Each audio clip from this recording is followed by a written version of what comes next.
Dear students, आज हम वाक्य के विषय में पढ़ेंगे। सबसे पहले वाक्य की परिभाषा। वाक्य पदों का व्यवस्थित सार्थक समूह है जिसमें पूरा अर्थ देने की शक्ति होती है। यानी वाक्य में पद व्यवस्थित रूप से लिखे होते हैं और सार्थक होते हैं, तभी हमें वाक्य का पूरा अर्थ समझ में आता है। उदाहरण, लड़के पाठ पढ़ते हैं। वाक्य के भेद। बच्चों, वाक्य के भेद रचना के आधार पर और अर्थ के आधार पर दो तरह से किए जाते हैं, लेकिन हमारे सिलेबस में रचना के आधार पर वाक्य के भेद आते हैं, इसलिए हम रचना के आधार पर वाक्य के भेद पढ़ेंगे। पहला वाक्य है सरल वाक्य, दूसरा संयुक्त वाक्य, तीसरा मिश्र वाक्य। सबसे पहले हम सरल वाक्य के विषय में पढ़ेंगे। बच्चों, जैसा कि इसके नाम से ही स्पष्ट है कि यह वाक्य बिल्कुल सिंपल होता है।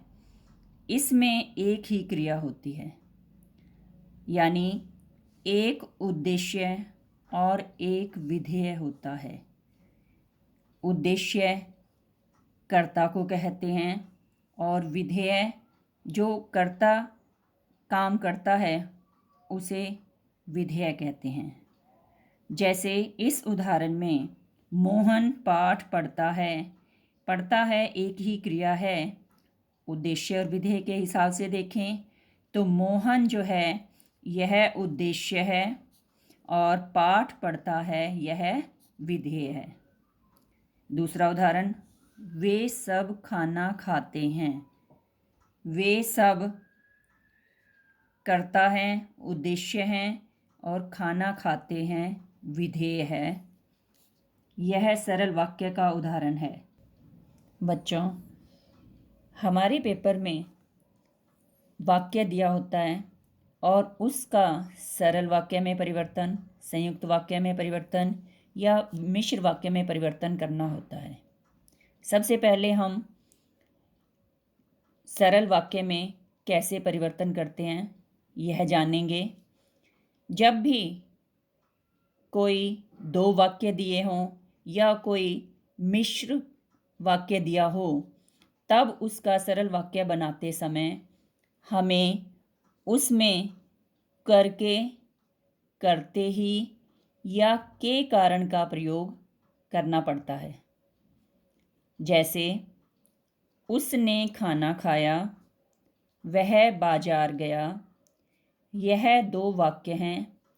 इसे जब हम सरल वाक्य में परिवर्तन करेंगे तब यह बनेगा कि वह खाना खाकर बाजार गया। दूसरा उदाहरण, राम गया और मोहन आ गया। इसका सरल वाक्य करते समय हमने यह ध्यान रखना है कि हमने करके, करते ही, के कारण या पर का प्रयोग करते हुए वाक्य को सरल करना है।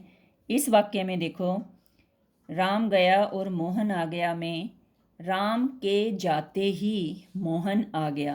अगर हम इसे करना चाहेंगे कि राम के जाकर, तो यह सेंटेंस अशुद्ध हो जाएगा, या राम के जाने के कारण, तो यह भी गलत होगा। इसलिए राम के जाते ही मोहन आ गया, यह सरल वाक्य है। अगला उदाहरण, उसने मेहनत की, वह सफल हो गया। इसका सरल वाक्य है, वह मेहनत करने के कारण सफल हो गया। नेक्स्ट, राष्ट्रगान शुरू हुआ और सब लोग खड़े हो गए। इसका सरल वाक्य बनेगा, राष्ट्रगान शुरू होते ही सब लोग खड़े हो गए।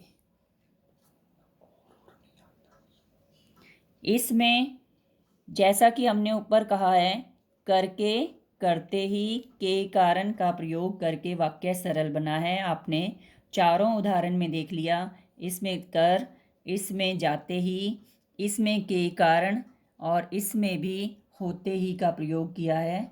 इसी तरह से हमने सरल वाक्य में परिवर्तन करना है।